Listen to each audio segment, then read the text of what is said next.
Now in this area, we put in syntropic rows, right? Which is just a fancy way to say rows and rows of a diversity of food producing plants, along with their companion plants that add nitrogen and add things like the Mexican sunflower that you can chop and drop, and it's called green manure, where it grows so fast you can use all that excess as ground cover and mulch. And just look at the diversity here. Like, this is one of my favorite plants. This is called longevity spinach.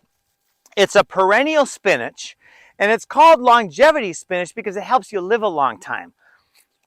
It's crunchy. It tastes absolutely incredible. It's way more nutrient dense than any lettuce. And whenever you want a salad, you just come out here and you just grab a bunch, you put it right in your salad, and now you've got the healthiest salad you've ever had, especially when you mix it with like Okinawa spinach and some of these other Florida perennial spinaches. Oh, and then this is one of my favorite, the vitamin tree, moringa. More calcium than milk, more protein than eggs, more vitamin A than carrot, more vitamin C than an orange. Look up moringa and look at the vitamin nutrient density. It's absolutely incredible. And it tastes awesome. It starts with a little bit of a sweetness, and then it ends with a little bit of a spice, right? And it's a mild spice, and it's just delicious. You add some dressing to this, and it's just paradise. Look at the colors. I mean, isn't that just, look at nature's colors. Isn't that amazing? Look how beautiful that is. Now, we only put these rows in the ground about 5-6 months ago, and they're already providing more food. There's so much food growing here that the vast majority of it goes right back into the ground because we don't eat it fast enough. And how much maintenance is this? We put the sprinklers on it. If it's dry, we put the sprinklers on it maximum twice a week. That's it. It's nature does all the work. Look at these beautiful flowers. These are pollinator attractors. Isn't that awesome? And a lot of these are volunteers. Look at the mangoes coming in. Woohoo! Look at these beauties. Look at those beauties. I mean, we just planted this tree, and look at all those mangoes. Now, because the tree is small, there probably only end up being 3 or 4 mangoes on this tree. And we might even have to take them off or support the tree a little bit because there's so much nutrients. We put some worm castings and some biochar, some inoculated biochar in the soil here, and that's why these fruit trees are so prolific so early. So we might even want to take some off at the beginning, otherwise the thing could just break off. But it's a good problem to be aware of. So over 100 different species of food growing in this area. Look at this Nasturtium. Look at these beauties. I mean, isn't this a beautiful plant? You want to eat some beauty right there. That's amazing. As a garnish for a salad, that's incredibly healthy, and it tastes, it tastes delicious. It's got a really sweet flavor at the beginning, and then it's got a teeny bit of spice at the end. And this is sweet alyssum. Now, I think that's a volunteer. I don't think we planted that. And look at this pineapple coming up, right? And again, folks, this is in the middle of an area that is completely wild. Look at these strawberries coming in. Isn't that awesome? Look at that. Look at them all. Look at them all. That's so cool. More mango, more sweet alyssum, more moringa. Dollarweed, which is actually edible.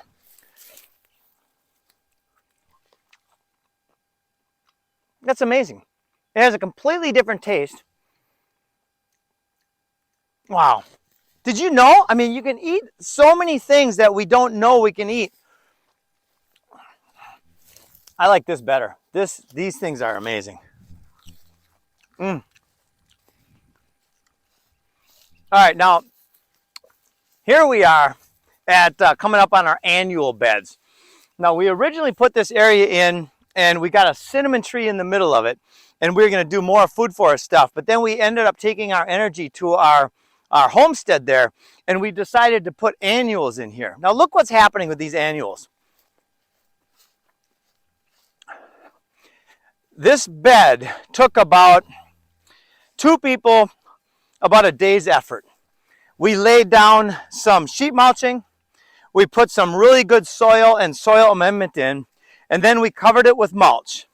And then we took a little rake, we scraped out different rows here, and we planted seeds. And 90% of this goes right back into the ground. We put beans along the edges. That's amazing. That's so, so delicious. Now,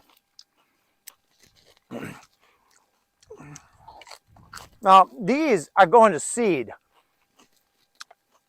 And we're going to actually harvest the seeds. And look at the bees all over here. We actually have a beehive that we're going to put to use here in the next month or so. And I learned something amazing about how to attract the queen bee. You use lemongrass or lemongrass oil. You put that in the beehive, and somehow the bees smell that, and then they'll be attracted to that. So that's how you start your beehive. And we've got some lemongrass growing right over here. Well, here come the sprinklers. So you can walk outside for very, very little effort and energy, and you can have an absolute abundance of food. And look at I love these more pollinator attractors. Here's a cinnamon tree. Cinnamon tree, you know, you can just go get the bark of a cinnamon tree, and boom, you've got cinnamon. These plants, they need a little more overstory. They're called the miracle fruit, because if you eat one of those little berries, then anything you have after that will taste sweet, incredibly sweet. In fact, we're putting some of that into our food forest pathway, and then right next to that, we're going to have the cranberry hibiscus. When you combine that and cranberry hibiscus, it's one of the most epic flavors you could ever have. All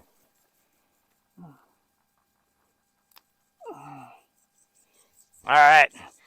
Little baby carrots, anybody? Look at that. Woo!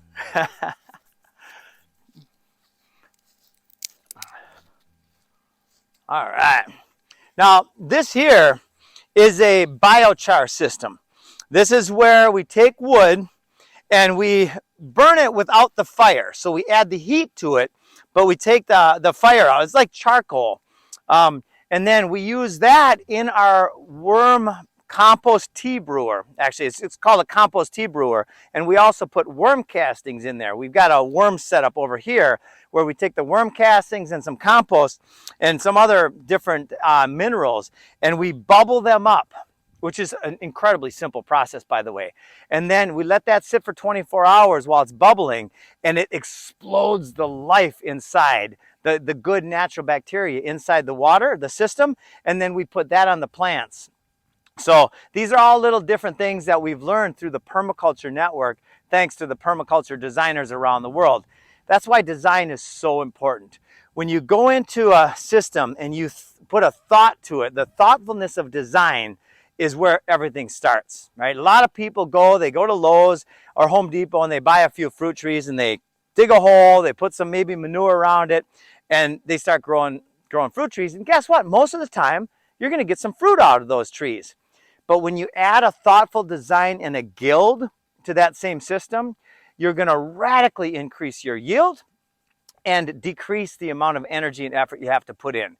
Permaculture is really an energy science where you get a much more energy out than you have to put in. That's what the nature of a sustainable system is, a system that creates more energy than it takes to build and maintain. So check this out over here. Oh my gosh, those carrots are so sweet and delicious. Whew.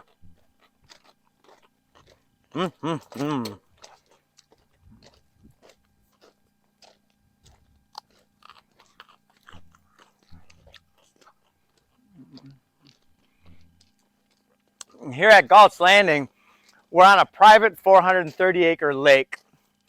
And I feel so blessed. I grew up on a lake in Minnesota. I was a bass fisherman. This lake is absolutely loaded, and we've got the only dock on the lake. Isn't that cool? I feel so fortunate. And then again, I'm 52 years old, and it's basically been a lifetime of visualizing and dreaming, and then taking a deep breath, doing a lot of meditation, a lot of soul searching, and then it all just, it's magic what's happening. It's so divine to see what's happening with this movement around the world. There's one thing stronger than all of the armies in the world, my friends, and that is an idea whose time has come. And this is the idea. It's the Garden of Eden. It's food forests everywhere. It's abundance everywhere. When we turn 50% of the 40 million acres of lawn in the United States into regenerative agriculture, agriculture that takes less maintenance than a lawn and provides food and habitat, we will reverse deforestation. All these monoculture farms all over the world, they will turn back to forests because there literally won't be a demand for that product that's making us sick. It will reverse mass extinction. It will reverse cancer and diabetes and heart disease trends. It will take out all of the forms of tyranny. This is the idea whose time has come. Let me show you.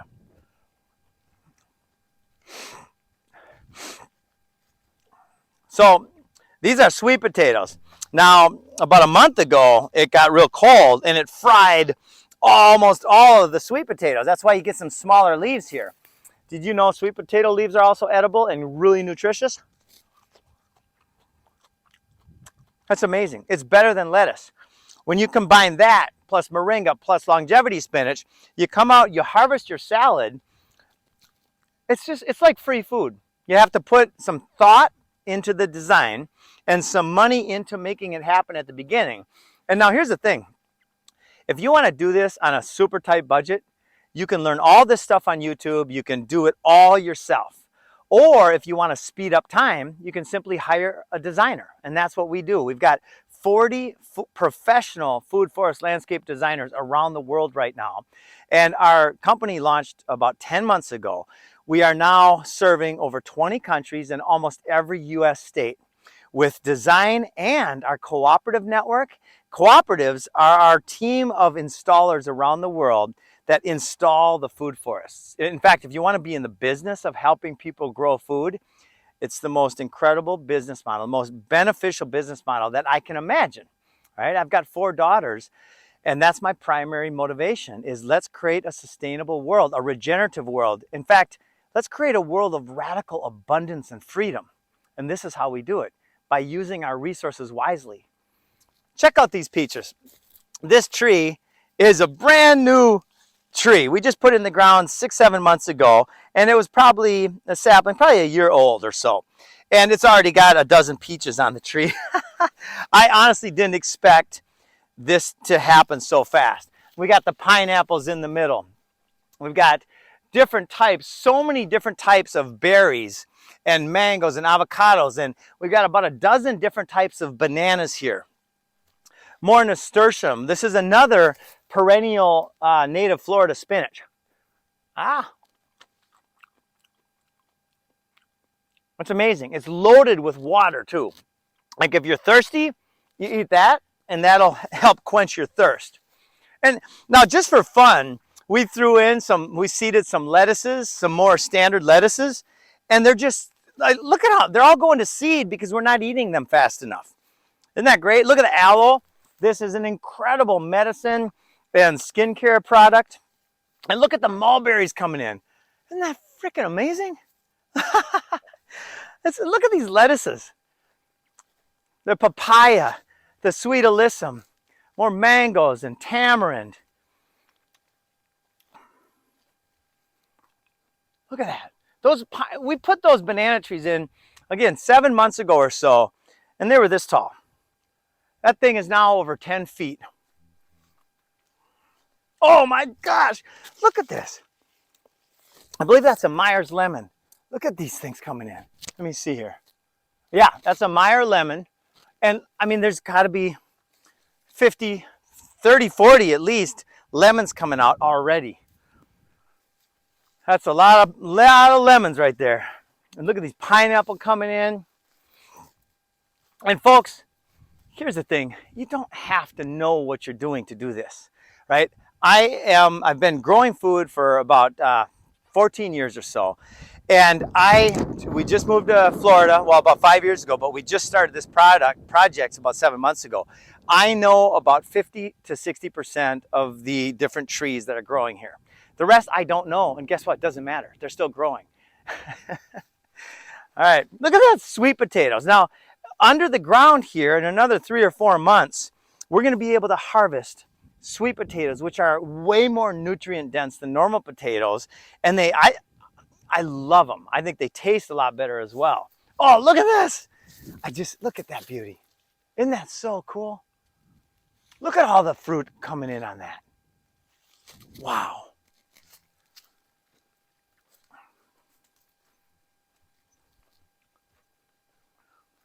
Oh, we got lychee as well. My wife and daughter, their favorite food is, in Costa Rica, it's mamones, which is lychee. So we got lychee. We're going to actually create some microclimates where we put in a mangosteen, which is my favorite fruit. It's very popular in Costa Rica. Mexican sunflower. That's a great chop and drop. Got strawberries, more strawberries all over the place.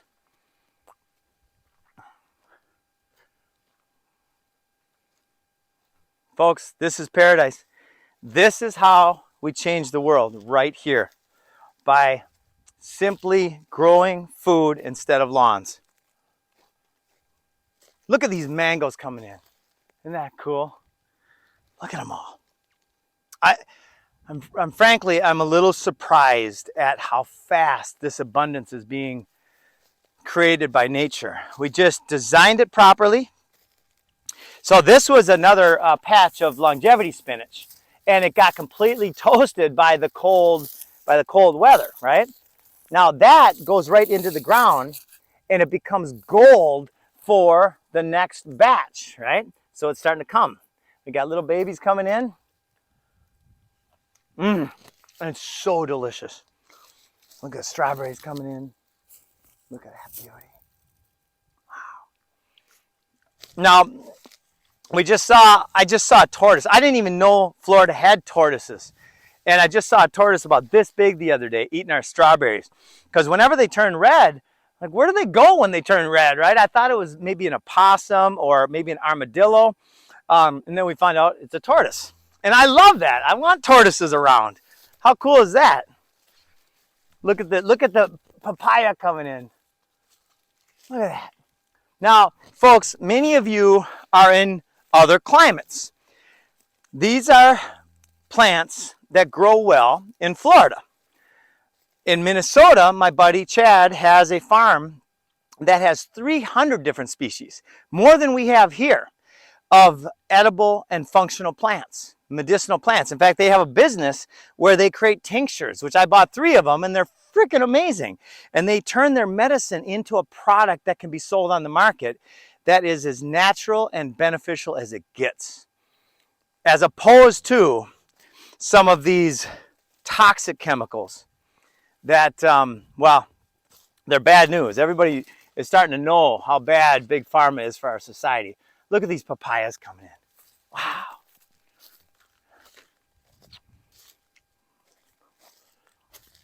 Now, I don't know much about this, but look at how beautiful that is. Isn't that cool? And I've heard that this plant is actually a painkiller, which I think is kind of funny, right?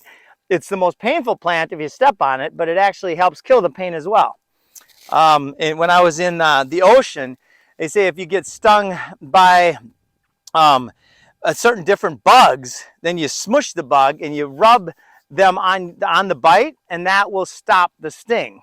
Right? Isn't that crazy? Wow, look at the papayas coming in here. Just loads. Now, this papaya tree, papayas and bananas and yuccas and things, they grow fairly rapidly.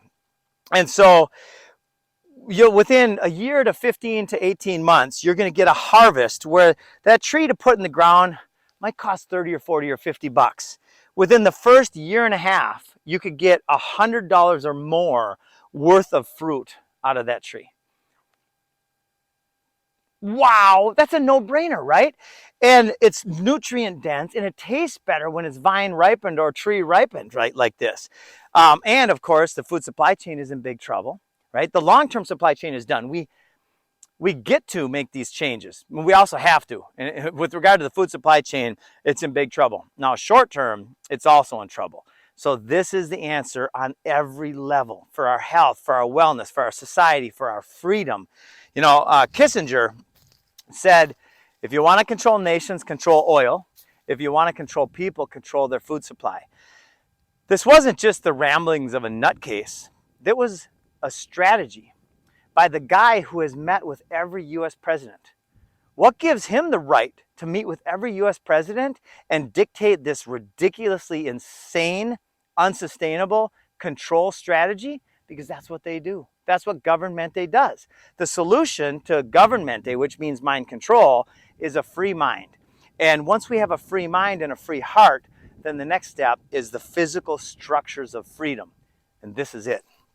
Now, these are cassava, or in Costa Rica, we call them yucca. This will create a starch, a big tuber underground that is incredible, right? So all of these different things have a different function, and they're all about creating habitat and abundance in food production. Folks, if you want to be in the business of designing and installing freedom for your community, for your family, then get a hold of us. If you want to design for your own property, if you just simply want to have this on your own property, we've got customers in Poland, in Africa, large farms, resorts in Thailand, mountaintops in California. We are all over the world. Thank you, by the way, to the permaculture geniuses who figured this all out. There's nothing that I'm saying that's hypothetical. Everything that I'm saying has been proven and documented all around the world. This is the idea whose time has come. And guess what? It's joyful and wonderful and abundant. Let's free our minds. Let's relax our minds. Let's meditate. Let's relax into the next steps, the next logical steps to freedom. And then let's take those steps through inspired, voluntary action. My joyful duty in life is to inspire you to do what's best for you. And that is to grow food and to be conscious. So, to everybody out there who wants to be part of this mission, and I'll share a couple more very relevant details. We now have a TV show. The producer of The Crocodile Hunter called me up when he saw my vision on the high wire with Del Bigtree, and he said, we would like to make you the Steve Irwin of permaculture. Now, when Steve Irwin died, I cried. That was my favorite TV show for 10 years of my life. So the fact that the producer called me up blew my mind. Then, my favorite show about 10 years later was Entourage. I love that show. I love Vincent Chase, Adrian. He called me up 2 days after that, and we finished a TV show, and it's called The Land of Plenty. We are now on market for that. One of the major networks wants to buy it.